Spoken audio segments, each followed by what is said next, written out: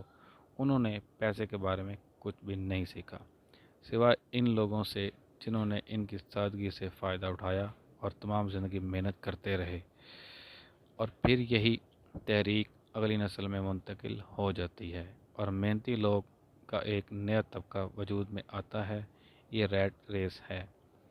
اس rate race سے نکلنے کا ایک ہی راستہ ہے کہ حساب کتاب میں ہم بے مثال ہوں، سرمایہ کاری کی ہمیں سد بدھ ہو اور ان دونوں پر خاصا عبور حاصل ہو۔ ایک مستند سی پی اے کے بطور جس نے 8 بڑے اکاؤنٹنٹ فرم میں کام کیا ہو، مجھے یہ دیکھ کر حیرانگی ہوئی کہ رابرٹ نے ان دونوں مضامین کی تعلیم کو دلچسپ اور جاندار بنا دیا تھا۔ اس سارے عمل کو اس طریقے سے مخفی رکھا گیا تھا کہ جب ہم انتہائی توجہ سے ریٹ ریس سے نکلنے کی کوشش کر رہے تھے تو جلد ہی ہم اس بات کو بھول گئے کہ ہم سیکھ رہے تھے۔ جلد ہی یہ پروڈکٹ ٹیسٹ میرے اور میری بیٹی کے درمیان ایک دلچسپ دوپہر میں تبدیل ہو گیا۔ ہم ان چیزوں کے بارے میں بات چیت کرنے لگیں جن کے بارے میں ہم نے پہلے کبھی سوچا بھی نہ تھا۔ چونکہ میں پیشہ ورانہ اکاؤنٹنٹ تھی، لہٰذا آمدنی کی تفصیل اور بیلنس شیٹ بنانا میرے لیے آسان تھا۔ چنانچہ میں نے اپنی بیٹی اور دوسروں کی مدد کرنا شروع کی۔ انہیں کئی ایسی چیزیں بتلائیں جن کے بارے میں ان کی معلومات نہ ہونے کے برابر تھی۔ میں سب سے پہلے ریٹ ریس میں سے نکلنے میں کامیاب ہوئی، اور اس دن میں واحد کھلاڑی تھی جو اندرونی دائرے سے نکلنے کے قابل ہوئی۔ میں 50 منٹ میں اندرونی دائرے سے نکل گئی، جبکہ کھیل 3 گھنٹے تک چلتا رہا۔ میز پر میرے ساتھ ایک بینکار، ایک تاجر اور ایک کمپیوٹر پروگرامر موجود تھے۔ جس چیز سے مجھے مایوسی ہوئی وہ یہ تھی کہ یہ لوگ حساب کتاب، سرمایہ کاری کے بارے میں اتنا کم جانتے تھے، اور یہ چیزیں ان لوگوں کے لیے خاص اہمیت کی حامل تھیں۔ میں حیران تھی کہ ذاتی زندگی میں یہ اپنے مالی معاملات کس طرح سلجھاتے ہوں گے۔ اگر میری 19 سالہ بیٹی اس بارے میں لاعلم تھی تو اس کی لاعلمی کس حد تک قابل قبول تھی، مگر یہ تو عمر رسیدہ لوگ تھے جو عمر میں اس سے تقریباً 2 گنے تھے۔ ریٹ ریس سے نکل کر تقریباً 2 گھنٹے تک میں اپنی بیٹی اور ان پڑھے لکھے تجربہ کار بڑوں کو دانہ پھینک کر چال چلتے دیکھتی رہی۔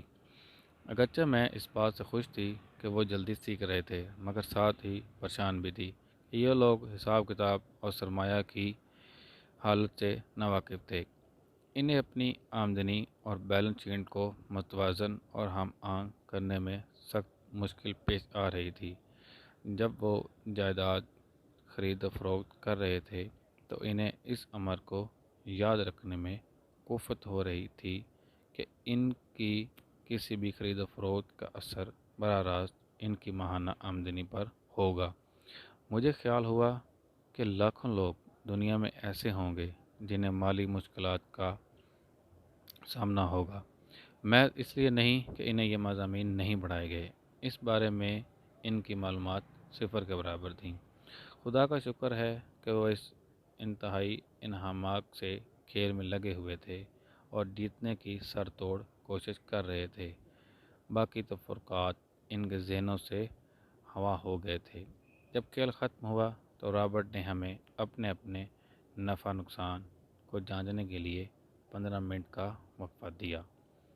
میری میز والا صنعت کار اس کھیل سے خوش نہ تھا، اسے یہ کھیل پسند نہ تھا۔ اس نے اونچی آواز میں کہا، مجھے یہ سب